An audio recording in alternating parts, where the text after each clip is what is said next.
we're here to interview French President Emmanuel Macron on the coronavirus pandemic and on what comes after. Europe and the rest of the world are confronting the trauma of this disease, and they're wondering how to restart economies that have been plunged into deep recession, as well as how to rebuild relationships shaken by the crisis. Roula Khalaf, the Financial Times editor, will be on a video link from London, and I'm Victor Mallet, the Paris bureau chief, here at the Élysée Palace in Paris. Est-ce que vous ne pensez pas que le multilatéralisme et la mondialisation ont été très affaiblis par cette crise? Moi, je ne suis pas aussi sceptique. Je pense que c'est une chance pour le multilatéralisme. Parce que le multilatéralisme a peut-être besoin d'une transformation de la mondialisation, et elle est peut-être en train de s'opérer.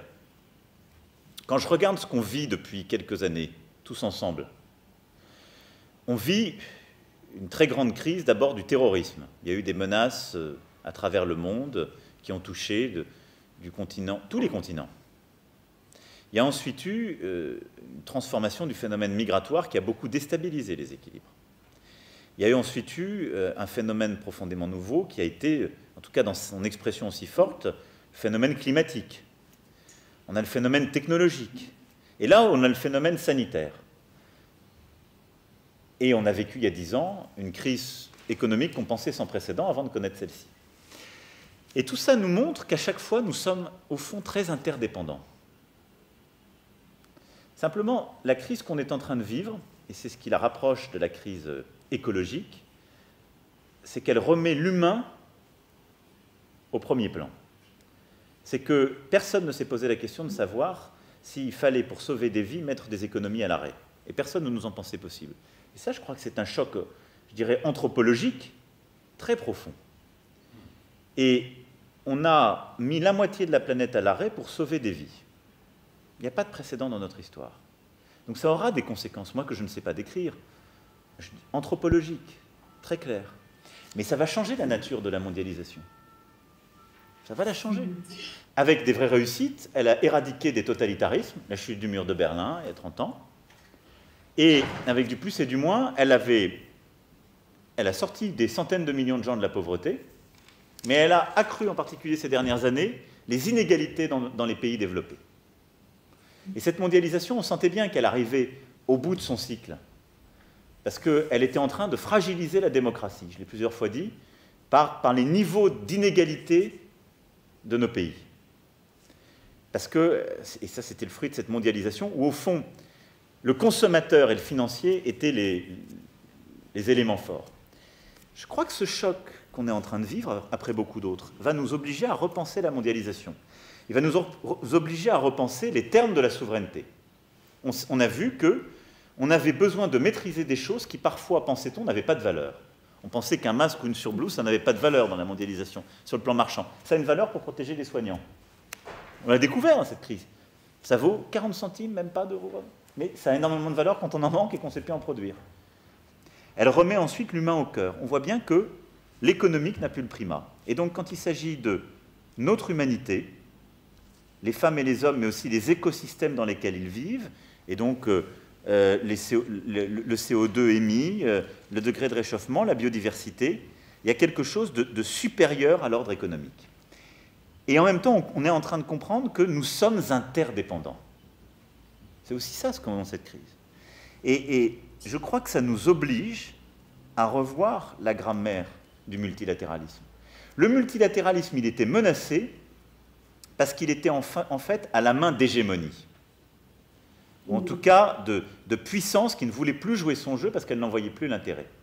Quand l'ordre de la mondialisation redevient celui d'une interdépendance, où on est en train de comprendre qu'il y a des choses qui relèvent de la souveraineté, et donc des États, pas d'autres puissances, et qu'il y a en même temps des choses qui sont irréductibles aux États, mais qui relèvent du bien commun, l'éducation, la santé, le climat, la biodiversité, vous avez la grammaire fondamentale de quelque chose qui oblige les puissances à coopérer. Donc moi je pense qu'il y aura des changements anthropologiques que je ne sais pas décrire, et je le dis avec beaucoup d'humilité, mais ils seront profonds, j'en suis sûr. Mais on est en train de redécouvrir qu'il y a des éléments de souveraineté, qu'il y a des éléments d'autonomie stratégique, sans doute souveraineté nationale, autonomie stratégique régionale et qu'il y a des éléments d'interdépendance mondiaux qui obligent à recomposer une vraie gouvernance et donc un multilatéralisme. Multilatéralisme sanitaire, multilatéralisme politique, la paix, la trêve. C'est pour ça qu'on a beaucoup poussé pour avoir ce P5, on va peut-être en reparler la semaine prochaine. Et puis un multilatéralisme aussi, que j'espère on arrivera à repenser sur les sujets climatiques, commerciaux et autres. Donc je ne suis pas aussi pessimiste que vous. Le multilatéralisme a toujours vécu ses grandes heures au sortir des grandes guerres mondiales, et je pense qu'on est en train de vivre un grand choc mondial. Donc je pense qu'il y aura... C'est le moment où on doit recomposer quelque chose du multilatéralisme. C'est vrai que les démocraties en Occident ont apparu les plus vulnérables, les moins préparées. L'Europe, les États-Unis, par exemple. Ça ne va pas donner raison à ceux qui disent que les systèmes autoritaires sont les mieux pour gérer des crises existentielles. Vous ne pouvez pas comparer la situation de la France, de l'Allemagne, de l'Italie avec celle de la Chine ou de la Russie, c'est une évidence. Et la transparence qu'il y a, l'immédiateté de cette information n'a juste rien à voir. Les réseaux ne sont pas libres dans ces pays. Vous n'avez pas de réseaux sociaux. Vous ne savez pas ce qui s'y passe, vraiment. Moi, je les respecte. Je ne suis pas en train de dire que la Chine doit forcément finir par ressembler aux États-Unis ou à la France. Mais je dis, compte tenu de ces différences, des choix qui sont faits et de ce qu'est la Chine aujourd'hui, et que je respecte, n'ayons pas non plus une espèce de naïveté qui consiste à dire c'est beaucoup plus fort. On ne sait pas. Et il y a manifestement des choses qui se sont passées qu'on ne sait pas. Il appartient à la Chine de les dire. C'est une très grande puissance, elle a une très grande recherche, moi j'ai beaucoup de respect, on coopère là-dessus, mais je ne veux pas comparer la gestion de crise dans ces différentes zones géographiques parce qu'elle n'a rien à voir. Oui, cette question de solidarité avec l'Italie et l'Espagne est très importante. Oui. C'est-à-dire, est-ce qu'il y a eu vraiment En fait, il y a eu une manque de solidarité au début avec les équipements sanitaires, mais maintenant, plus important, je crois, c'est la question de solidarité économique et financière. Qu'est-ce qu'on doit faire avec... D'abord, sur le plan sanitaire, vous avez raison, on était tous sous stress des matériaux qui ne sont pas produits chez nous, et donc on a tous été... C'était très dur d'aider l'Italie quand le choc arrivait sur le plan des matériels, parce qu'on en manquait tous. Alors, on en a fait des gestes. Hein. Nous, on a livré plusieurs millions de masques aux Italiens, on s'est engagé, moi je livrerai des respirateurs, et donc on a eu la solidarité. Moi, je m'enorgueillis que la France n'ait pas fermé sa frontière avec l'Italie. À aucun moment, nous n'avons cédé à cela, ce que d'autres ont fait, je le regrette, parce que je considère que d'abord, ça ne sert à rien, et on doit cette solidarité au peuple italien. Mais au moment où le choc est arrivé en Lombardie d'abord, puis dans le reste de l'Italie, c'était très dur d'avoir... Il aurait fallu faire, au fond, à ce moment-là, mais c'est vrai que même l'Italie n'a pas pu l'organiser comme ça, un transfert de patients vers d'autres régions qui étaient moins touchées. Ce qu'on a d'ailleurs pu nous-mêmes faire quand on a vu ça, du Grand Est vers d'autres pays que j'ai pu remercier, le Luxembourg, la Suisse, l'Autriche, l'Allemagne. Et donc ensuite, on s'est amélioré aussi sur la solidarité européenne. Je ne veux pas non plus, quand même, tout condamner. En première intention, il y a eu déjà un repli national. Trop de pays ont fermé leurs frontières et n'ont géré que de manière nationale. Ensuite, il y a quand même une solidarité sur le transfert de patients. La France en a bénéficié. Maintenant, on est au moment de vérité sur l'économique et le financier. Mais il est indispensable. Parce que nous sommes à un moment, il faut être clair, où, comme je l'ai dit plusieurs fois, le choc qu'on vit n'est pas un choc asymétrique qui est lié à la responsabilité d'un tel ou d'un tel. C'est une épidémie. Elle touche tout le monde. Et je dirais même qu'on a des externalités négatives de l'Italie ou de l'Espagne parce qu'on apprend de ce qu'ils ont fait. Ça se paye combien? Ça vaut combien? Ça vaut combien pour l'Allemagne, la Finlande, la France, le fait que la Lombardie ait été touchée plusieurs semaines avant et qu'on ait appris? Qu'ils ont fermé parce qu'ils ont été touchés. Ça vaut quelque chose. Mais derrière ça, c'est le fonctionnement même de l'Europe et de la zone euro. Aujourd'hui, nous fonctionnons en zone euro et en Union européenne sans respecter nos traités. Parce que nos traités, ils interdisent les aides d'État. Et aujourd'hui, le système, il fonctionne au fond comme s'il y avait des aides d'État. Parce que tous, nous sommes en train d'apporter des garanties à nos entreprises. Ces garanties, elles sont fondées sur la signature souveraine, massive. Est-ce qu'aujourd'hui, la Grèce et l'Espagne peuvent apporter une garantie d'État qui est la même que l'Allemagne ou les Pays-Bas? Non. Non. Parce qu'ils n'ont pas assez d'argent. Distorsion. Distorsion. Ce n'est pas permis par les traités, normalement, cette affaire. Mais intellectuellement, c'est vrai ce que je suis en train de dire. On ne le présente jamais comme tel, mais c'est la vérité. Et donc, je mettrai la France du côté de l'Allemagne. Hein. Moi, j'ai je ne sais pas combien de dizaines de points de PIB, de basis points d'écart dans mon spread. Je peux apporter des garanties à mes entreprises, ce que je fais. La Grèce ne peut pas le faire autant, l'Espagne et l'Italie ne peuvent pas le faire autant. C'est pas juste. C'est une distorsion. Donc, déjà, aujourd'hui, j'ai un problème. Deuxièmement, demain, le choc qu'on est en train de vivre, est-ce que vous pensez très sincèrement qu'elles pourront l'absorber compte tenu de la situation de départ? Non. Et donc, on a besoin de transferts financiers et d'une solidarité, ne serait-ce que pour l'Europe tienne. Qu'est-ce qu'on fait, au fond, tous? Pour dire les mots dans des termes que les lecteurs du FT apprécieront, nous avons nationalisé les salaires et le PNL d'à peu près toutes nos entreprises. C'est ça ce qu'on fait. Toutes les économies, y compris les plus libérales, font ça. Donc c'est contre tous les dogmes, mais c'est ça. La politique, le chômage partiel, c'est la nationalisation des salaires. Pour pas que ça s'arrête et pour pas qu'on laisse évaporer les compétences.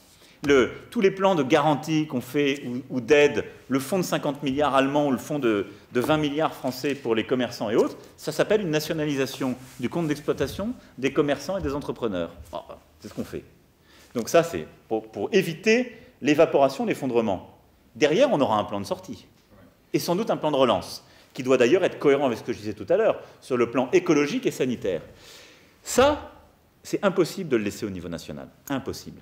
Parce que ce n'est pas soutenable. Mais les Néerlandais et les Allemands ne sont pas prêts. Mais je pense que ils évoluent. Moi, j'ai un dialogue permanent avec Angela Merkel et Mark Rutte. Je pense qu'ils tiennent beaucoup à la notion d'aléa moral. Et je comprends. Ils disent certains pays ont fait des efforts, des réformes, d'autres non. On ne peut pas les traiter comme... Je ne suis pas en train de dire qu'il faut supprimer toutes les dettes du passé. Je dis juste que si aujourd'hui, on veut avoir une aventure commune, il faut avancer. Et à chaque fois qu'on a été dans ces moments-là dans l'histoire, quand on a dit « les gens qui ont fauté doivent payer », on s'est trompé. Je parle d'un pays qui, il y a 100 ans, a fait cette erreur. Il y a 100 ans, la France, au sortir de la Première Guerre mondiale, a dit « l'Allemagne paiera ». Erreur colossale, funeste. Qu'est-ce que ça a fait? Ça a alimenté le populisme en Allemagne, la haine du reste de l'Europe, et 15 ans plus tard, c'est arrivé au pire. C'est l'erreur qu'on n'a pas faite au sortir de la Deuxième Guerre mondiale. On a dit, il y a des dettes, plan Marshall. Plan Marshall, tout le monde en parle encore aujourd'hui. Qu'est-ce que c'est juste le plan Marshall? C'est ce qu'on appelle aujourd'hui l'hélicoptère-monnaie. Si, à ce moment-là de nos histoires, on ne le fait pas, il n'y aura plus d'aventure commune. Parce que si on ne sait pas faire ça aujourd'hui, je vous le dis, les populistes gagneront aujourd'hui, demain, après-demain, en Italie, en Espagne, peut-être en France et ailleurs. Et dans les pays qu'ils refusent aujourd'hui aussi. C'est évident parce qu'ils diront « Qu'est-ce que c'est que cette aventure que vous me proposez ?» Ces gens-là ne vous protègent pas quand vous allez à la crise, ils ne vous protègent pas le lendemain, ils n'ont aucune solidarité avec vous. Lorsque vous avez les migrants qui arrivent chez vous, ils vous proposent de les garder. Lorsque vous avez l'épidémie qui arrive chez vous, ils vous proposent de la gérer. Donc, ils sont sympathiques. Au fond, ils sont pour l'Europe quand il s'agit d'exporter vers chez vous les biens qu'ils produisent. Ils sont pour l'Europe quand il s'agit d'avoir votre main-d'œuvre bas marché et de produire les équipements de voitures qu'on ne fait plus dans nos pays. Mais ils ne sont pas pour l'Europe quand il faut mutualiser. Ça n'existe pas. C'est ça la réalité. Donc, nous sommes à un moment de vérité qui consiste à savoir si l'Union européenne est un projet politique ou un projet de marché uniquement. Moi, je pense que c'est un projet politique. Quand c'est un projet politique, d'abord, l'humain est au premier chef. Il y a des notions de solidarité qui se jouent. Et y compris, ensuite, l'économie en procède. N'oublions jamais que l'économie est une science morale. Mais quand tout explose, votre PNL, il explose avec. C'est ce qu'on est en train de vivre. Si on n'y va pas, il y a un vrai risque de l'effondrement de la zone euro. Oui. Ben oui, il faut être clair. Et de l'Europe et de l'idée européenne. Je ne sais pas par quoi ça commencera, mais c'est évident. C'est évident. Nous sommes en train de vivre dans ce qui était, il y a 6 mois, l'impensable. Penser qu'on en sortira ou qu'on trouvera les solutions avec nos habitudes passées, je pense, est une distorsion cognitive. Je ne sais pas dire comment terminera cette crise sur le plan sanitaire. Je le dis avec beaucoup d'humilité. Quand elle terminera et quelles seront ses conséquences, y compris psychologiques sur nos pays et anthropologiques. Comment allons-nous sortir de cela? Dans le rapport à l'autre, dans le rapport dans la société, dans le rapport au monde. Est-ce que ce nomade qui était devenu l'être humain du 21e siècle. Imaginez, vous avez 1,5 milliard de personnes qui voyagent chaque année. 1,5 milliard de personnes. L'humanité n'avait jamais produit ça. Et on était dans une humanité où il y avait une diffusion permanente de l'information partout, où 1,5 milliard d'habitants au moins étaient en train de circuler en permanence, et où tout s'est changé. Et d'un seul coup, vous rentrez dans une humanité où on fragmente, où ce qui ne valait rien et qui était produit en milliards n'arrive plus chez vous, où ce que vous pensiez ne rien valoir devient rare et doit être reproduit sur votre sol, et où les gens on dit aux gens ne vous déplacez même plus pour aller, comme dirait l'autre, de l'autre côté de la rue. C'est un changement profond. Donc on va en sortir différent. Monsieur le Président, vous ne craignez pas que le virus et la crise dont on vit influencera négativement l'agenda pour sauver le climat, réduire les émissions? Écoutez, je ne le crois pas parce que je pense très profondément que ces phénomènes sont liés. Au fond, ce que l'humanité est en train de vivre avec le Covid-19, c'est la peur pour elle-même. Elle retrouve la valeur de l'humain et elle a peur pour elle-même. Et elle dit, et nous sommes en train de découvrir collectivement que personne n'hésite à faire des choix très brutaux, très profonds quand il s'agit de préserver des vies. Eh bien, il en est de même du risque climatique. Et je le dis avec beaucoup de force, pour beaucoup de pays développés, c'était pareil. Vous savez, les grandes pandémies avec des syndromes de détresse respiratoire aiguë de l'adulte, comme celle que nous sommes en train de vivre, elles paraissaient très loin, parce qu'elles s'arrêtaient à l'Asie. Le risque climatique, il paraît très loin, parce qu'il touche l'Afrique et l'Océanie. Quand ça vous arrive, réveil. Je dis à tous les pays développés, n'attendez pas le réveil climatique pour vivre ce qu'on est en train de vivre sur le plan sanitaire. Nous sommes en train de faire l'expérience de notre vulnérabilité. Donc on doit accélérer, y compris moi-même. Je porte ce sujet, mais je pense qu'on doit beaucoup plus profondément changer notre modèle pour avoir ce que j'ai appelé cette résilience, c'est-à-dire la capacité à dire comment on prévient un risque de forte canicule, une détérioration de la qualité de l'air, un bouleversement de notre biodiversité qui va changer nos vies. On a peur de quoi quand on attrape le Covid? On a peur d'étouffer. On a peur d'étouffer. Les gens qui ont le Covid vous le disent, ils disent je sens plus très bien, je perds mon goût, j'ai un petit fièvre. Le premier jour, même quand c'est pas grave, mais ils ont peur que d'une chose. C'est ça d'ailleurs qui a un côté inavouable, qui peut créer de la panique, qui fait que les gens vont jusqu'à accepter de rester chez eux. Ils ont peur évidemment de mourir. On retrouve la peur de la mort qui avait quelque part qui avait quitté nos sociétés, parce qu'on pensait qu'on arriverait, tel des Prométhées, on pensait qu'on était libéré de tout. Mais là, on a peur d'étouffer. Je crois que cette phobie, personne ne le dit en ces termes, mais elle est quand même là parce que c'est ce qu'il y a derrière. La peur d'étouffer, c'est la peur de mal respirer. On sortira de cette crise, les gens ne supporteront plus de respirer un air pollué. Vous allez voir. On pose une question plutôt personnelle. Est-ce que vous avez jamais imaginé que vous serez dans une situation pareille, que vous devriez gérer une crise pareille? Et qu'est-ce qu'elle change en vous, mais aussi dans la façon d'être président? Écoutez, d'abord, je ne m'étais rien imaginé. Parce que je m'en suis toujours remis au destin. Et au fond, c'est la chose la plus simple à faire. Et ensuite, il faut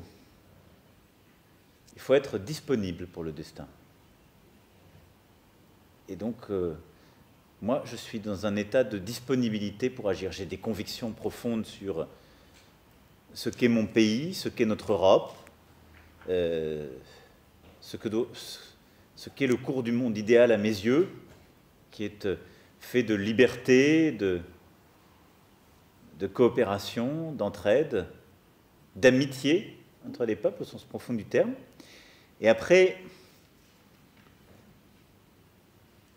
je crois que notre génération doit savoir que la bête de l'événement est là. Et elle arrive. Et qu'il s'agisse du terrorisme, de ces grandes pandémies ou d'autres chocs, il faut la combattre quand elle arrive, avec ce qu'elle a de profondément inattendu, implacable. Il faut le faire en restant conforme à ses principes et n'en rien céder, mais en étant disponible à l'événement pour qu'advienne quelque chose de nouveau. C'est aussi ça. Et donc voilà, j'ai des convictions. Je ne lâcherai jamais la liberté, les principes démocratiques et ce qui font nos peuples devant quoi que ce soit et quelque ennemi que ce soit. Et en même temps, je pense que ces moments-là sont ceux qui nous permettent aussi d'inventer peut-être quelque chose de nouveau pour notre humanité. Ce qu'on a dessiné au travers de cette discussion, c'est-à-dire un équilibre nouveau dans l'interdépendance des femmes et des hommes pour penser ce qu'est l'être au monde et qui est fait autour de l'éducation, de la santé et de l'environnement.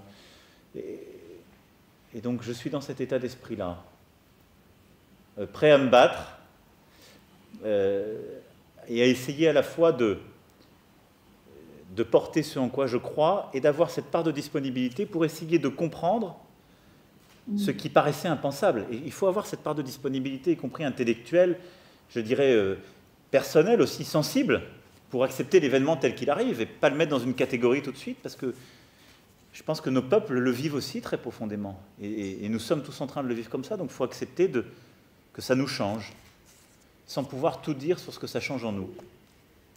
Et donc c'est pour ça qu'il faut avoir il faut essayer d'avoir tout à la fois de l'humilité et de la détermination.